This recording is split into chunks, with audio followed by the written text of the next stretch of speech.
Всем здравствуйте! Телеканал Якутия-24. Мы вам покажем. Меня зовут Екатерина Винокурова. Сегодня мы в очередной раз у очень талантливого человека, у мастера по деревянным куклам. Зовут ее Наталья Мельникова. Наталья, здравствуйте. Здравствуйте. Кстати, хочу отметить, что вот футболочка, которая на мне, да, в одном из прошлых выпусков мы вместе с художником-дизайнером Ульяной Стручковой делали роспись, точнее она наносила рисунок на футболку, и вот хочется ей еще раз выразить благодарность и передать привет. Все наши выпуски вы можете посмотреть на Ютубе, достаточно ввести в поиске «Мы вам покажем», и все передачи вы обязательно можете посмотреть и научиться чему-то новому. Ну а мы переходим к уже знакомству с Натальей. Наталья, еще раз повторюсь, мастер по деревянным куклам. Вот эти вот все замечательные работы, это ее работы, сделаны ее руками. Наталья, скажите, как давно вы вот в этом направлении работаете, с этим творчеством связаны? Так, ну, у нас как бы семья творческая, творчеством занимаюсь с детства. Первая деревянная кукла у меня была вырезана в школьные годы обычным кухонным ножом. То есть я создавала для себя, хотелось, чтобы собственная кукла была. Я из многодетной семьи, поэтому игрушки покупались нечасто, и хотелось вот свою что-то собственную. свое родное. Да. И это было очень увлекательно создавать свое. Интересно так было. Ну то есть тогда уже вот в детстве вы впервые познакомились с таким материалом, Да. как дерево? Да. А когда уже серьезно начали? Серьезно начала, когда у меня родилась дочка, и мне захотелось прям для нее что-то из экологичного материала создать такую подвижную куклу.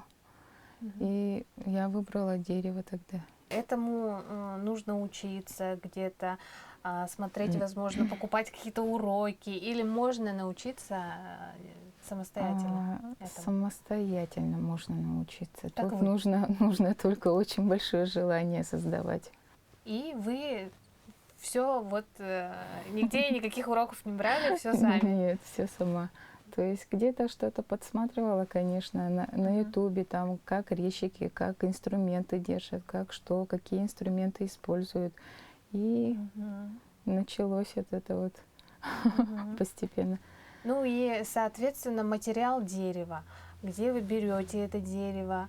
А что еще? Какие инструменты вот необходимы закупать, наверное, подбирать? Самый основной инструмент — это нож. Без ножа вот никак. Вот получается, у меня поделки не такие уж и большие, поэтому ножа вполне хватает. А для создания пластики, например, да, там где-то вот, например, вот эта вот голова, тут, например, не подлезешь ножом, да? Там уже вот такие вот инструменты, полукруглые стамески, клюкарсы. Вот.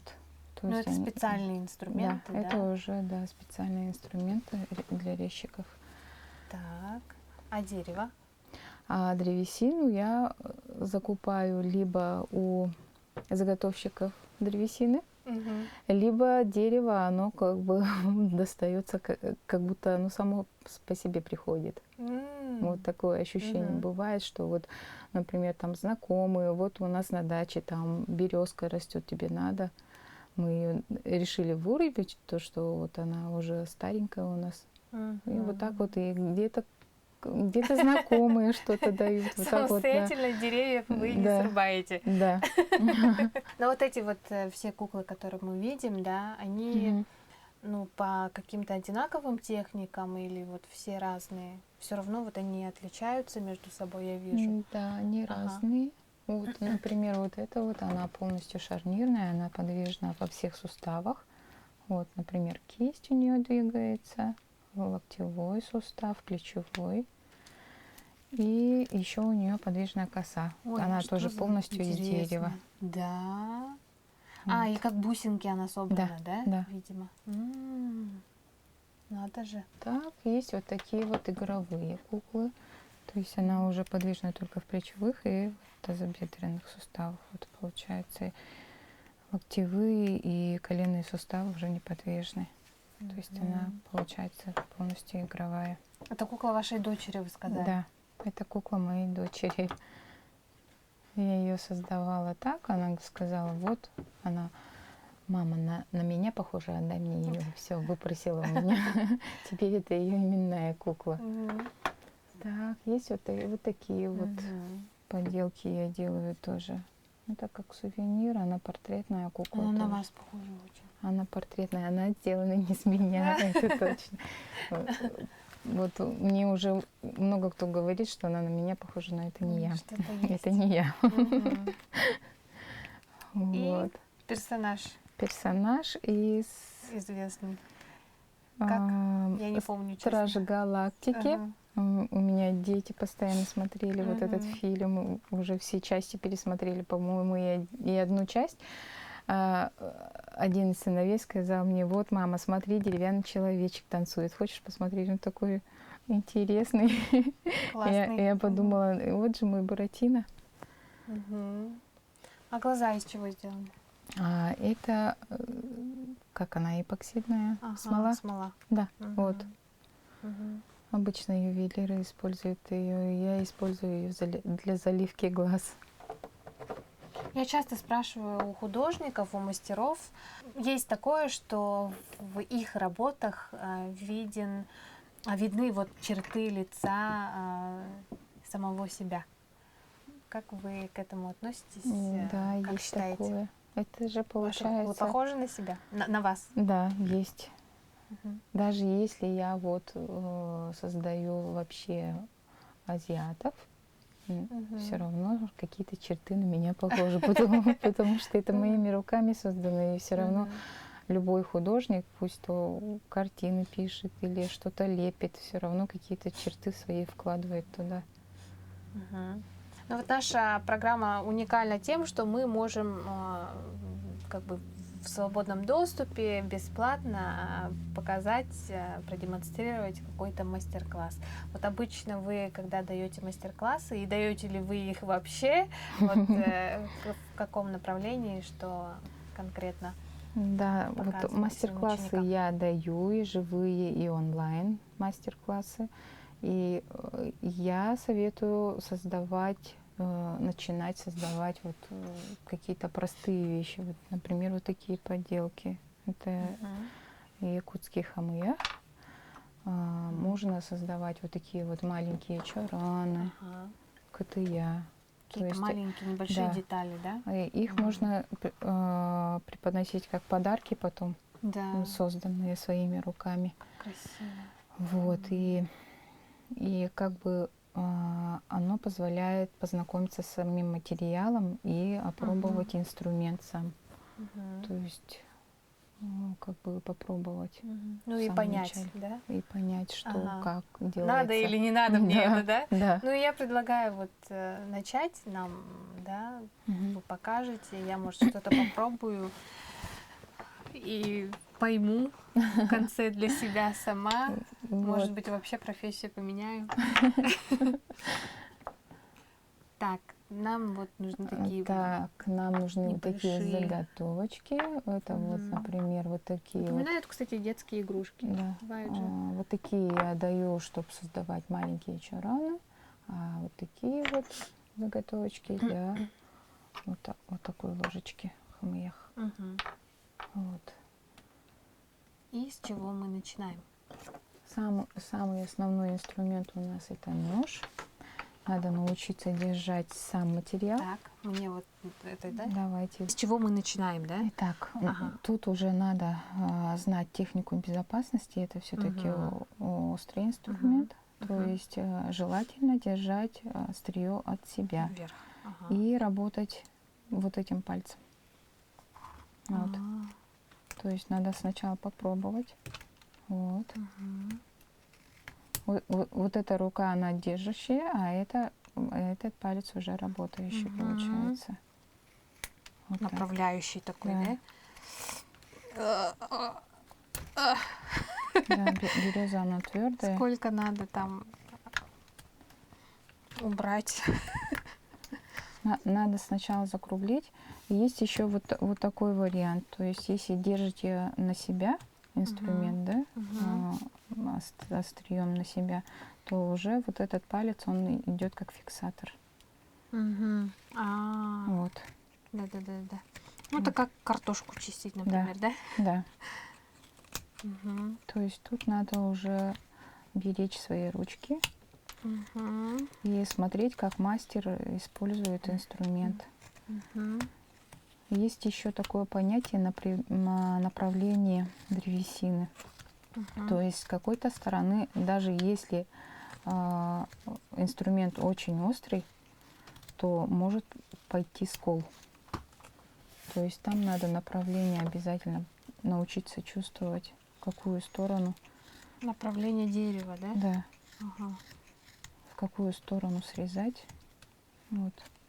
То есть надо вот так вот со всех сторон закруглить. Вот так. Получается, и это же, когда руку набиваешь, оно все быстрее и быстрее получается. Древесина твердая береза, она очень плотная, твердая. Для начинающих я советую брать липу, но липа у нас не везде продается. Есть брусочки маленькие, продают в Артландии, я видела. Можно покупать вот такие брусочки и начинать с липы. Она мягкая, ее резать легче. У нас в основном я использую березу, потому что она плотная, прочная, и для поделок она самое то. У начинающих потом вот этот вот большой пальчик начинает болеть. Так, а потом в основном привыкаешь. Взрослые этим занимаются, могут ли дети? Дети, да, тоже ко мне ходят, дети на мастер-класс. Есть такое тоже. Школьники. Да. Вот, теперь... Давайте вы будете показывать. Теперь формируем ножку чарона. Вот так. То есть уже тут уже с двух сторон надо. С этой стороны, потом с этой. Вот так срезать. Начинающие обычно еще боятся, что могут испортить материал. Этого не надо бояться, потому что в дереве всегда можно скорректировать что-то. Что-то исправить, да? Можно лишнее подрезать и скорректировать. Поэтому бояться тут не надо.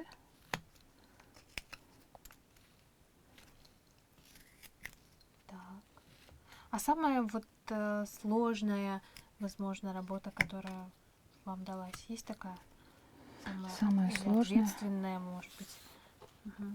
Ну вот портретная кукла, она полностью из дерева. Так. То есть вот эта кукла, она создана как классическая шарнирная кукла. То есть она натянута на резиночке. Вот. А здесь уже все крепления из дерева, то есть в ней кроме дерева ничего нету. Вот. Можно ее показать? Это заказ, да? Да. Я ее создавала очень долго, у меня прям очень много времени ушло на то, чтобы Сколько ушло времени? придумывать вот это вот, себе. переделывать каждую деталь. Там, где не получается, приходится по несколько раз переделывать каждую деталь. У меня, наверное, где-то год ушел. О, ничего себе. Ну, шикарная работа ведь вообще. И даже не скажешь, что она деревянная. Разве деревянная? Разве можно из дерева сделать такое, да? Я наслышана, что ваши работы вам заказывают из других регионов, стран, да? Где ваши куклы сегодня живут. Ну, из Америки у меня покупали. В Нью-Йорк уехала кукла. Охотник, вот, он на выставках участвовал.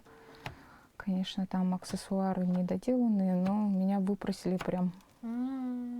поскорее, да? Да, поскорее вот продайте, и все. Оказывается, им вот эти аксессуары даже и не нужны были. Ни одежда, ни аксессуары. Им надо было прям, чтобы кукла была из дерева, и Сама все. вот Да, сама. основа ей, да? Да. Мгм. Вот. И сейчас эта кукла без одежды там у них. Мгм. Оказывается, даже и одежду не надо было создавать для нее. А куклы все в национальном стиле? Якутском? Да, я стараюсь национально. Вот игровые могу вот так вот создавать, да, Мгм. для детей, а то, что выставочное, коллекционное, все в национальном стиле.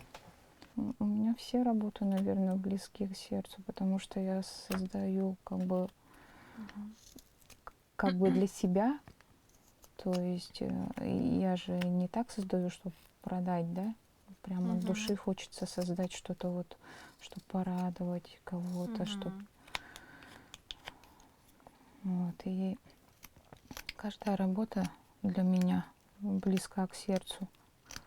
Они у меня все разные, и к Мгм. каждому как-то отношение по-разному, наверное, идет.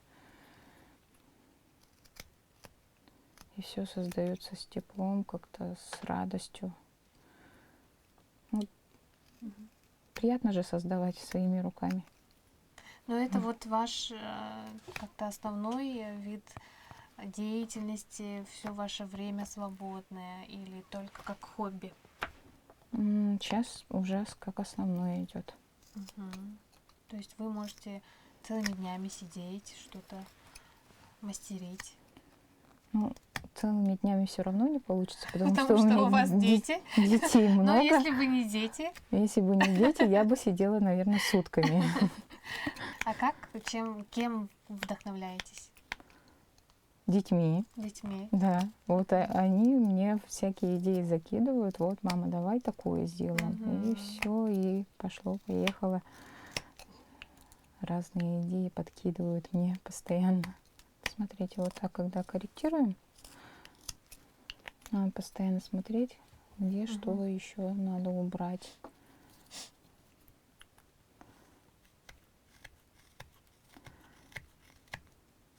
Я вот в краеведческих музеях часто бываю, да, по улусам, когда мастер-классы провожу, Мгм. езжу, обязательно краеведческие музеи там посещаю, и там вот такие вот чараны есть огромные, прям вручную Да, вырезанные, так да, красиво. да. Однажды я увидела прям такой огромный, наверное, вот такой прям большой, из капы березы вырезанный чаран. Ой, какой он красивый прям, Мгм. так здорово. И раньше же все вручную это все делалось. Никаких станков, ничего. Мгм. Так, а самое сложное? Вот в чороне, например. Чё? Узоры рисовать. Не знаю, так. Узоры можно и выжигать вот на таких Ага. сувенирных. То Мгм. есть упростить свою задачу, выжигать можно.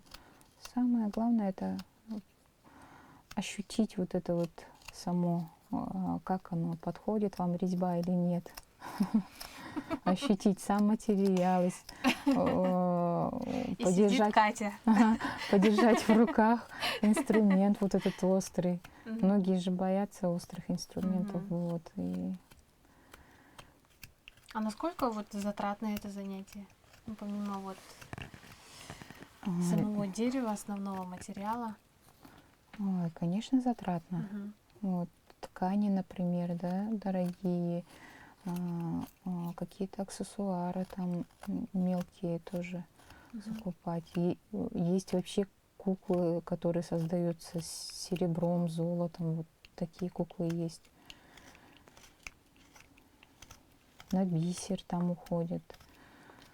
Ну, вообще, да. Вроде бы и древесина кажется, что подножный материал, да, что его везде можно найти, но когда начинают искать, оказывается, не так Нет, уж и да. просто. Оказывается, что не так уж и просто. И заготовка древесины тоже времени требует. Древесина сохнет очень долго, поэтому как бы лучше уже высушенные закупать у заготовщиков. Как интересно вот делается проем, вот углубление черное. Это можно вообще просто сделать. Либо сверлом туда просветлить, либо есть вот такие вот полукруглые стамесочки. Ну, это дольше, да, это уже дольше будет. Проще и быстрее это сверлом просветлить. Вот. Вот те, кому нравится вырезать, вот они прям сидят и кропотливо что-то там по чуть-чуть и идут к своей цели. Вы когда вот в процессе, да, какой-то работы, вы как в тишине должны сидеть или под какую-то музыку, или вот о чем вы думаете? Какое у вас настроение при этом? Ну, вообще, как бы резьба, она сама по себе успокаивающая, да, и есть те, которые среди начинающих, есть те, которые очень-очень торопятся. Обычно я таким советую включить успокаивающую музыку и не торопиться. И советую прям вот дерево не терпит спешки. Надо там потихоньку, потом постепенно скорость набирать, как вот руку набили, и уже можно скорость потихоньку набирать. А вначале вот лучше сидеть и прям спокойно Не вырезать. торопясь, не спеша. Да. Вот так вот. Потом проходим наждачкой сначала крупной, средней, потом мелкой. Ух ты. Вот. Вот такой вот у меня получился черный. Я шучу. Так, а наждачкой вы сказали? Да, наждачку я беру на тканевой основе, потому что она так прочно. И по дереву лучше брать вот такие вот. Не на бумаге, она прям будет рваться. Дерево твердый материал, поэтому как бы лучше брать на тканевой основе. Я выбираю наждачку на ощупь, то есть там есть нумерация, вот, да? По жесткости, да? Да, и я вот эту нумерацию вообще не смотрю, то есть я трогаю наждачку. Достаточно потрогать? Да, потрогали, вот это подходит, она самая жесткая, потом среднюю выбираю и самую мелкую. То есть 3 вида наждачки, чтобы прям гладко было. Ну, все куклы у вас не природного, так скажем, да, цвета дерева, а покрашены. Это специальная краска? Нет, это просто масло по дереву. Оно с воском. И такой желтоватый оттенок. Да. Оно со временем желтеет и становится вот в таком виде. Еще я тонирую масляными красками. Вот, например, вот этот груд, он затонирован, выемки все затонированы масляными красками. Вот. Можно вот так сделать. И кто хочет побыстрее, может использовать акриловые краски, но они, если сильно водой разбавлять, дерево, оно как бы такое пористый материал, и он прям впитывает туда внутрь все. И потом корректировать очень неудобно. Конечно, маслом лучше, но масло высыхает очень долго. В процессе изготовления куклы для вас самый тот момент, который вам больше всего нравится, есть такой? Что вам больше всего нравится? Сама резьба. Сама резьба. Сам процесс резьбы. Он прям вот такой успокаивающий процесс, какой-то медитативный, можно сказать, даже. Какие-то планы у вас есть?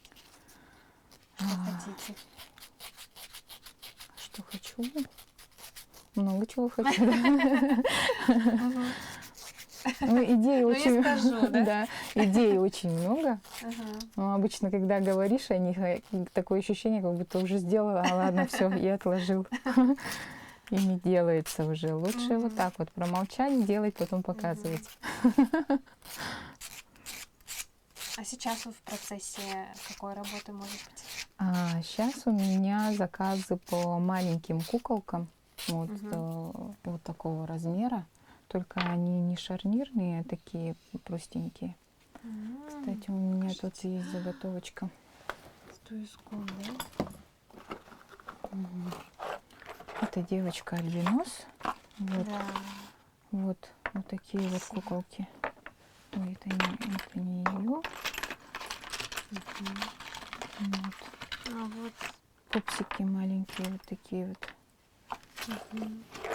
Ну, их обычно как бы как оберег покупают. Вот такие вот. Они карманные, их можно носить прям в сумочке, в кармане. Интересно. И оно получается как оберег, уже покупают их у меня. Вы всегда довольны своими работами? Да. Да? Да. Потому что меня удовлетворяет сам процесс. А результат как бы это уже, так сказать, побочный эффект процесса. Кстати, в процессе шлифовки еще можно увидеть некоторые недочеты и вырезать, например, там до конца не округлено. Тут, например, вот объем остался чуть-чуть, да? Вот так вот вырезать тоже. В процессе шлифовки очень хорошо видно это. В последнее время я уже сильно не шкурю. Оставляю, вот, например, следы резьбы. Следы резьбы оставляю, чтобы было видно, что это ручная работа. Потому что когда сильно гладко, вот я раньше прям выглаживала все, прям каждую выемку, где срезано, где что, чтобы следов не было. И в первое время мне постоянно говорили, это из пластика. Я говорю, нет, это из дерева. Только тогда начинали высматривать, о, точно, да. Вот. Да, вот я и говорю, что не верите, что это из дерева, да, что деревянная, действительно, настолько она... И поэтому я вот в последнее время начала слегка вот так вот шкурить и оставлять следы резьбы, чтобы было видно, что это ручная работа. Пусть все знают, что это из дерева. Да. Так, ну что, вот такой вот примерно чорон, да, мы можем сделать самостоятельно, а вот как его завершить, я думаю, что можно обратиться за подробным уже мастер-классом, к примеру, к Наталье. Наталья, кстати, как вас можно найти, как с вами связаться? Меня можно найти ВКонтакте, можно и в Телеграм меня найти, и ВКонтакте. Так что пути есть, куда обратиться. Да, связывайтесь с Натальей. Наталья, я благодарю вас за гостеприимство. Очень было приятно с вами познакомиться. Желаю вам, конечно, творческих успехов. Все ваши планы, про которые вы нам не сказали, обязательно исполнятся, и мы уже узнаем о них от вас в следующий раз, я думаю. Хорошо. На этом наш эфир подходит к концу. Творите, создавайте, познавайте что-то новое, и все обязательно у вас получится. До встречи в эфире.